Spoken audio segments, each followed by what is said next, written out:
Dialogando con el padre Raúl Sánchez. Bien, como estamos en un mundo abierto, tolerante, que acoge, de misericordia, de comprensión, de diálogo, estamos en un mundo así, pues voy a decir algo que tal vez pueda molestar a algunos e incomodar a otros, ¿no?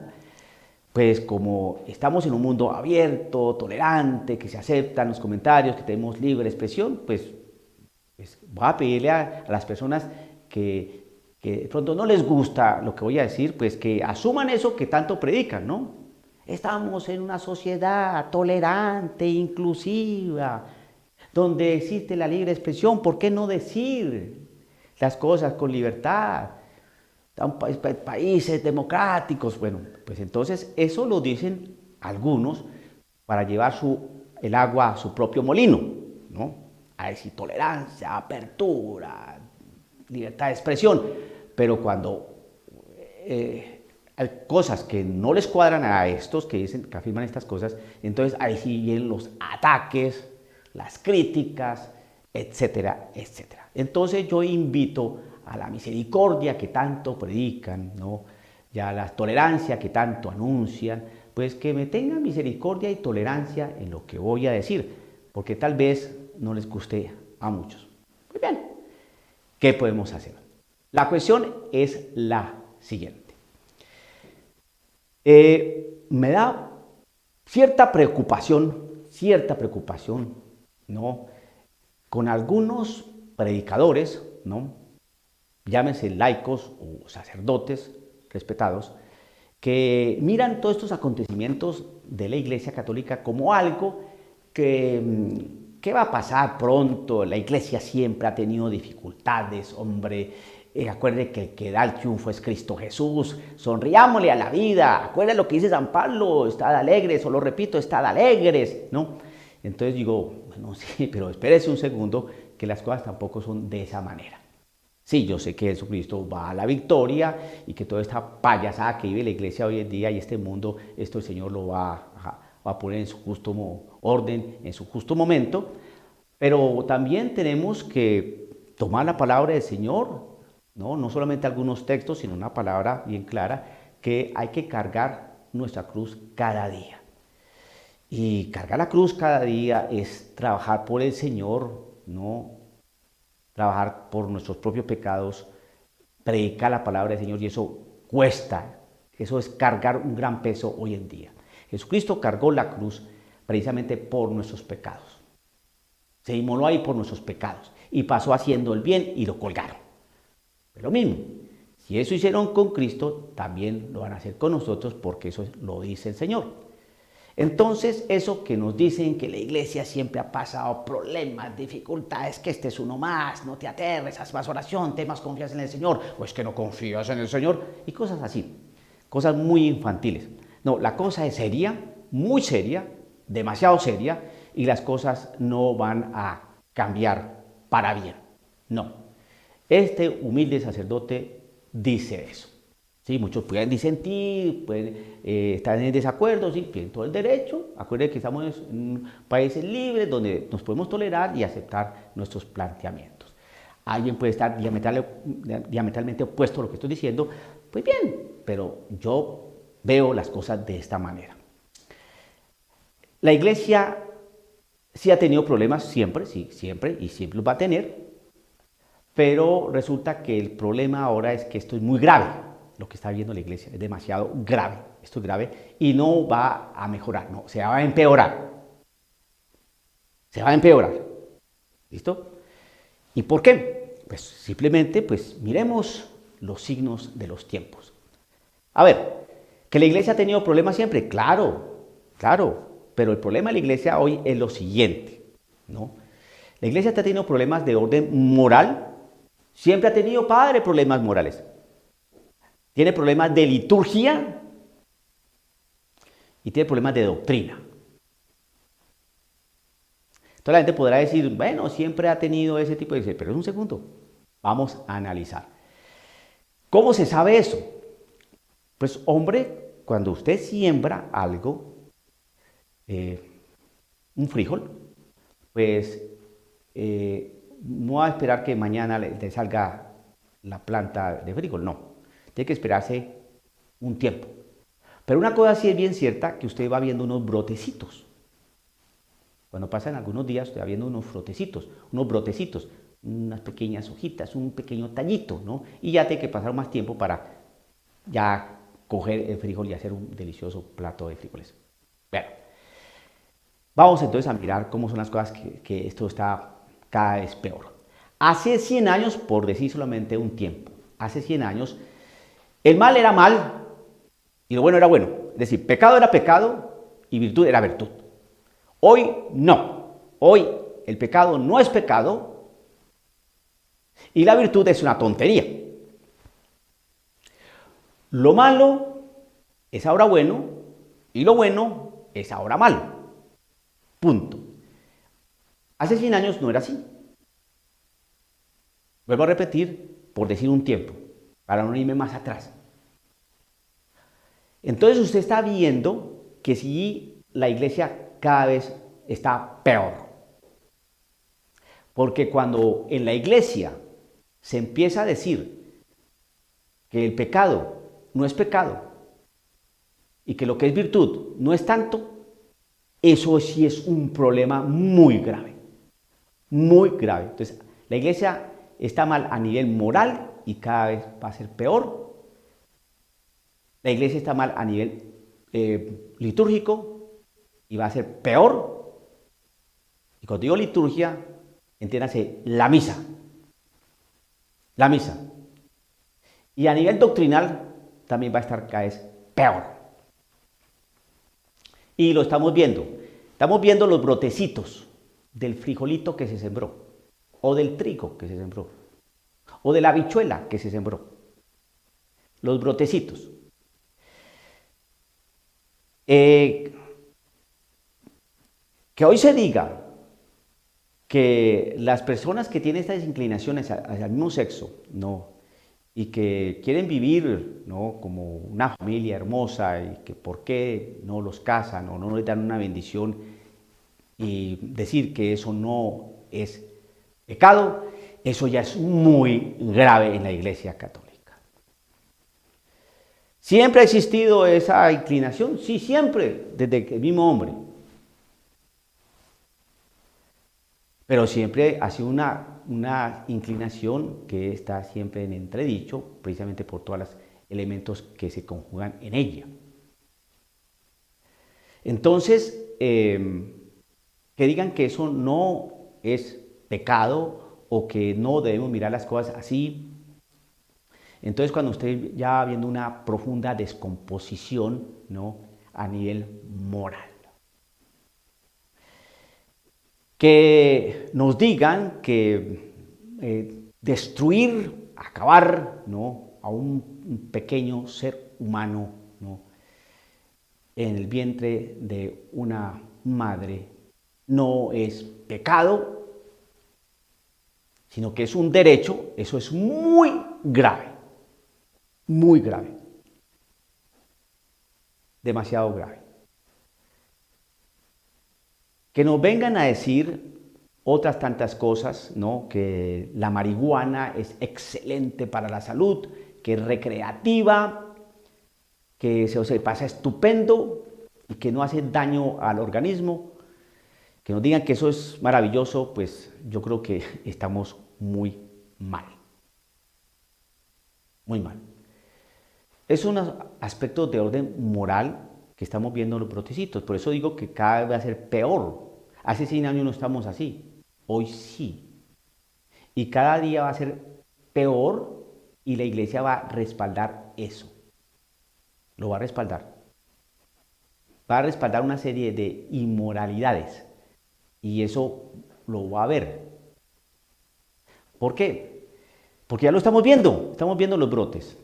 Obispos alemanes, belgas, sacerdotes de diferentes países y muchos laicos, pues consideran que no, que estas uniones pues no son pecado, que por qué no vamos a otorgarles una bendición. Cuando unos obispos, unos cardenales, afirman eso, estoy hablando gente de la iglesia, es decir, prelados de la iglesia, eclesiásticos de la iglesia. Cuando se dice eso, yo creo que están muy mal. Pero ellos dicen que no. Es decir, lo malo hoy es bueno. Hoy es bueno. A nivel de liturgia, vamos a dejar esa parte moral de lado, la parte moral de lado, la parte de la liturgia. Ejemplos, unos brotecitos que se vieron más o menos después de los años 60, ¿no? El sagrario, el tabernáculo donde está el cuerpo de Cristo, estaba ocupado el centro del altar, ¿no? Y todo el mundo pasaba y se hacía una genuflexión, ¿no? Había una lámpara roja allí indicando que ahí estaba el cuerpo de Cristo. Se hacía una genuflexión frente al sagrario, porque está ahí el Santísimo. Hoy han desplazado el tabernáculo a una ala posterior del templo, ¿no? Con el argumento que allá la gente va a estar más concentrada, con mayor piedad, más concentrado. Y entonces uno dice, ¿y por qué? Esa es una argumentación tan infantil. ¿Por qué no lo dejaron en el centro? Piense nomás en eso. ¿Por qué lo desplazaron? ¿Cuál es la razón litúrgica y seria para poder aceptar eso? Bien. Lo que está pasando ahora en Roma, en cuanto a la situación de las misas, la prohibición de las misas en los altares laterales de la Basílica de Roma. Hay prohibición. Si se quiere celebrar la misa, tiene que ser con celebrarla con el obispo o con otro grupo de sacerdotes. Y si no, pues tiene que decirla en una cripta, en una capilla por allá en los sótanos. Y entonces, ¿por qué se prohibió eso? ¿Quién prohibió eso? Un documento sin sello, sin firma, no se sabe quién lo emitió, ¿no? Lo que sí sabemos es que eso viene de la Secretaría de Estado del Vaticano. Eso no le corresponde a esta secretaría, pero lo está haciendo. Disminuir las misas. Entonces dicen algunos que es lo mismo celebrar 15 misas que una. Porque ¿qué sacas tú con celebrar 10 misas o una? Si de todas maneras lo importante es que allí está el Señor. ¿Qué sacas con celebrar 10 misas si están de pronto la gente, los peregrinos, el sacerdote que viene de otro lugar, con tanto desorden, con tanta cosa, y en cambio celebrar una misa que solo o con celebrada, pero una misa no más, con más devoción, con más piedad? Eso es lo que se llama una falacia del falso dilema. Es decir, ponen dos aspectos, dos situaciones. ¿Qué vale más? ¿Decir una misa bien rezadita, bien celebradita, o 10 misas, 15 misas, ahí a la topa tolota? ¿Qué es más efectivo? Falso dilema. ¿Por qué no me pones una tercera? No me pongas 2. Ponme 3, la tercera. ¿Y por qué no celebrar 10 misas o 15 misas bien celebraditas también? O sea que ese argumento no vale, es una falacia, es una mentira. He ahí la situación de orden litúrgico, ¿no? La situación de recibir la comunión en la mano. Por ahí escuché a un predicador, un hombre que tuvo una experiencia mística impresionante. Me parece que sus testimonios han ayudado a muchas personas y es un hombre muy bueno, muy bueno. Pero resulta que dijo algo que me llama mucho la atención y ahí sí dije, creo que aquí sí equivocó este hombre, porque es un hombre de respeto, un hombre que se le nota su testimonio de vida, el cambio que tuvo, creo en este hombre. Pero lo que dijo respecto a la Eucaristía sí me llamó mucho la atención. Dijo lo siguiente: ahora hay unas personas que parecen ser que saben mucho porque no quieren recibir la comunión en la mano, son demasiado la palabra ahorita no la recuerdo, ¿no? que, es, que tienen como mucha precaución, son meticulosos, ¿no?, en las situaciones de la misa, de la liturgia, entonces no reciben la comunión en la mano porque parece ser que ellos se creen muy santos, entonces no pueden recibir. No, no es eso. Yo cuando dijo eso, yo dije, no, aquí está equivocado. Al contrario, precisamente uno no recibe la comunión en la mano no porque uno se crea más santo, sino precisamente por lo contrario. Se considera uno tan indigno que uno se arrodilla y saca la lengua para decir a nuestro Señor Jesucristo, porque sabe a quién está adorando o no lo está recibiendo. Entonces, ahí vemos también unos desajustes en algunos hermanos predicadores.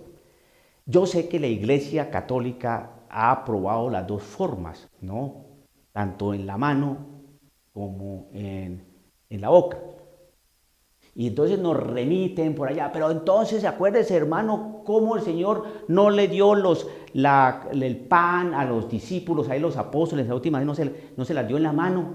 Salen con esas cosas tan infantiles que le toca a uno decir, bueno, hermano, porque parece que el Señor Jesucristo ya los había instituido sacerdotes y se los entregó en la mano, supongamos. Si vamos a esas minucias, pues, toca a uno dar explicación hasta por las minucias. No, es que lo que pasa es que son dos formas interesantes. No, antes era pues con el comulgatorio y de rodillas y se sacaba la lengua y se recibía de esa manera y eso interesante. Pero ahora de pie, porque ya el Señor nos tiene preparados para recibir el alimento, para salir a la misión, a misionar, a hablar. Entonces, de pie, pongo de pie. Es una serie de explicaciones que uno dice, ¿de dónde sacaron eso? Entonces va viendo la situación de cómo está la liturgia. Entonces aquí pienso yo que aquí no van a cambiar, digamos, las palabras que están en el misal, ¿no?, para que se lleve a efecto una buena confección de la Eucaristía. Es el término teológico, no litúrgico, confección de la Eucaristía. Creo que aquí lo que va a pasar es que se va a ablandar mucho el decoro, la piedad de las misas. Van a cambiar algunos aspectos que la gente va perdiendo como interés y de hecho ya lo están haciendo. Hoy la gente ya no va a la iglesia. Hoy la gente está viendo eso por televisión, por internet, porque están todos dispensados. Entonces, poco a poco va creando una modorra en la gente. Bien, a nivel litúrgico. Entonces, los abusos litúrgicos, el cambio del sagrario, la disminución de las misas, allá en Vaticano ya empezaron, y así van las cosas. Y no quiero adentrarme más, pero esto va de mal en peor. A nivel moral, a nivel litúrgico y a nivel doctrinal. La doctrina. Hoy se está dejando de predicar la palabra del Señor por predicar una pseudopalabra del Señor que prácticamente solamente toca lo que es la misericordia del Señor. Entonces, en aras de esa misericordia, que no es misericordia sino falsa misericordia, entonces se ha dejado de predicar lo fundamental. Le voy a dar un ejemplo. Mire, para que vea que esto está allí, eso está en las grabaciones, en los videos. Hoy estos videos son muy buenos, ¿no? Porque cualquier duda que uno tenga, ahí está el video, está registrado, ¿no? Por ejemplo, siempre tocan este caso, y eso es típico en algunos sacerdotes precisamente, o predicadores, para que vean cómo va cambiando la doctrina. Al caso que siempre recurre, a la mujer sorprendida en adulterio. Mire cómo el Señor la defendió. Mire que no le tiró piedra. Mire que la acogió, la perdonó. Esa es la misericordia del Señor. Es que nosotros no somos quienes para tirarle la piedra a nadie. Todos nosotros somos pecadores, hermanos. Confiemos cómo el Señor nos acoge, nos perdona, nos recibe, ¿no? Cómo nos sostiene. Es que el Señor es maravilloso. Por Dios, dejemos de tirarle tanta piedra a la gente. Mirémonos para adentro, hermanos, y miremos a un Cristo que está siempre con nosotros. Es que es un padre amorosísimo, ¿no? ¿Y por qué no dicen lo que el Señor le dijo a esta mujer? Yo tampoco te condeno, es decir, yo tampoco te voy a tirar piedra. Y eso que yo soy Dios que no tengo pecado. Ellos ya no te tiraron piedra porque ellos sabían que eran pecadores, por eso el que esté libre de pecado, que le tire la primera piedra. Pero como sabían que tenían pecado, pues, desde los más viejos hasta los más jóvenes, la tiraron y se fueron. Yo, sin tener pecado, tampoco te voy a apedrear. Pero sí te digo una cosa, no te apedreo porque tienes derecho a cambiar. Porque confío que puedes cambiar. Porque te amo. Pero no vuelvas a pecar. ¿Pero qué le digo? No vuelvas a pecar. Eso de no vuelvas a pecar, eso como que no lo tocan los curas, como que se les olvida. Otro ejemplo. El hombre que está en la piscina de Bethesda, si no estoy mal, o de Bethsaida, ya me olvidó el nombre, no, me perdonan ustedes esta memoria mía. Entonces, que está ahí tullido en la camilla, y entonces según la tradición unos ángeles venían y movían la piscina, entonces el que se metiera primero, ¿no? Cuando el agua era movida, entonces ese quedaba sano. Pero como este hombre estaba tullido, cada vez que quería avanzar, pues otro se le metía y no podía. Entonces el Señor le dijo, bueno, ¿quieres sanar? Entonces el hombre empezó a contar, ay Señor, pero es que aquí yo estoy siempre en este y yo como estoy tullido no alcanzo. A contarle su drama y su historia. Así yo le digo, ¿sabes qué? Coge el comilla y váyase. Entonces la gente dice, ve, cómo el Señor se compadece, cómo el Señor misericordioso curó a ese hombre. Le escuchó su drama, ¿no? Y el Señor lo levantó. Toma tu camilla y vete. Lo curó. Ese Señor que sana, hermano. Ese Señor que está preocupado por todos nosotros. Ese Señor que nos mira con compasión y ve nuestra propia miseria y nuestra precariedad cuando estamos en el piso con nuestras camillas, que somos tullidos, que no avanzamos en la vida. El Señor nos sana, nos libera, nos cambia la vida. Pero se les olvida que poquito después el Señor se volvió a encontrar con ese hombre y le dijo, no vuelvas a pecar, no sea que te suceda algo peor. Eso sí, no lo cuentan, no lo cuentan. Entonces ya se está dando cuenta usted, querido amigo, cómo va la cuestión de la liturgia. Bien, otro ejemplo para no alargarlo, para que vean cómo son estos hermanos, que algunos hermanos predicadores sacerdotes muy respetados ellos, pero que la liturgia, que la doctrina la están volviendo algo muy aguado, muy licuado, muy descafeinado, ¿no? El año pasado se tocó el texto muy interesante, muy hermoso, de 3 parábolas en conjunto, en bloque. Ese es el Evangelio. En bloque. Uno, el hombre que se encontró un gran tesoro en un terreno, fue, vendió todo lo que tenía y por la alegría que le dio, vendió todo lo que tenía para comprar ese terreno donde estaba el tesoro. La otra parábola era el hombre que negociaba con perlas, encontró una de gran valor, ¿no? Fue, vendió todas las que tenía para quedarse con esa de gran valor. Y la otra era la de las redes que pescaron peces buenos y peces malos. ¿Y qué pasó con los malos? Los arrojaron y los quemaron. Bien. Los predicadores, para que usted vea cómo está la doctrina, predicaron el tesoro encontrado en el terreno que se vendió, que ese hombre vendió todo lo que tenía por hacerse del terreno donde está el tesoro, por la alegría que le dio, es Cristo Jesús, el más tesoro es Cristo Jesús. Cristo Jesús es que prácticamente nos enriquece porque es un tesoro que ¿cómo no vamos a tener a Cristo Jesús? Y entonces uno tiene que, hermano, tiene que dejar todas aquellas cosas para hacerse a ese tesoro. Es una maravilla. O el otro, ¿no? La perla. El Señor es la perla. Esa gema maravillosa que hace que nosotros dejemos y abandonemos, ¿no? Pues muy parecido el tesoro y el de la perla. ¿Listo? Y ahí hicieron su homilía y de maravilla. Pero no contaron, porque eso está registrado ahí en los videos y en las predicaciones que hay también escritas, ¿no? O más bien esas homilías escritas, más bien, donde tocan la primera y la segunda y la tercera jamás la tocaron. De hecho, altísimos prelados en la Iglesia Católica no la tocaron y eso salió en televisión. ¿Por qué no tocaron la última parábola? Porque estaban en bloque. Eso de tocar dos y dejar la otra fuera es muy feo. O haber tocado la última y no tocar las dos primeras. Tampoco está bien hecho. Pero si todos hablaron de la primera y la segunda y la otra no. La otra es, hermano, esa red cogió peces buenos y peces malos.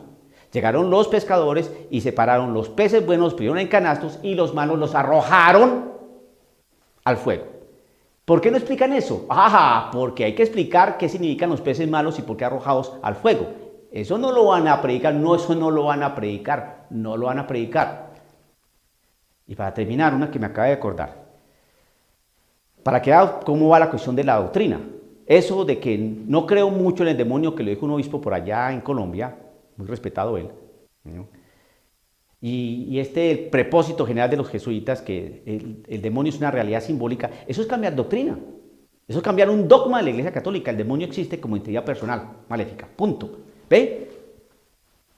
Entonces, moral, liturgia y doctrina. Y esto apenas son brotecitos. Yo apenas estoy tocando aquí muy superficialmente, porque hay cosas más hondas, ¿no? Pero estos son brotecitos que nos están mostrando a dónde va la iglesia, por dónde está caminando. Espere que termine el sínodo o el camino sinodal allá en Alemania para que usted empiece a mirar cómo van las cosas y cómo se van a poner de fe. Vamos de más en peor. Esto se va a complicar aún más. O sea, que hacer una sonrisota así grandotota y decir que la iglesia va a tener problemas, pero Cristo da la victoria. Sí, eso lo sabemos, porque eso lo dice la Sagrada Escritura. Pero eso no quiere decir que no estemos pasando momentos difíciles y complejos, donde hay que decir estas cosas para que nos alertemos, ¿no? Y invitar a los católicos tibios, fríos, ¿no? Que despierten un poco, porque lo que viene va a ser muy complicado. Demasiado complicado, que ya no vamos a saber qué pastores nos están pastoreando. Porque así como yo estoy diciendo esto, que soy sacerdote, otros sacerdotes podrán ya reñir con lo que estoy diciendo yo. No, el padre Raúl está un poco exagerado en las cosas, ¿no? Yo creo que mira las situaciones de una manera bastante oscura. Tenemos el Cristo, la esperanza. Sí, yo sé todo eso, pero usted no, porque no me cambie la cinta y reconozca que estamos pasando por un momento bien complicado, que a veces nuestros pastores están un poco perdidos, no todos, por supuesto, no todos, pero sí muchos, y que esto se está llevando a mucha gente. Garabandal, para terminar este video, decía, a través de las videntes, estas niñas,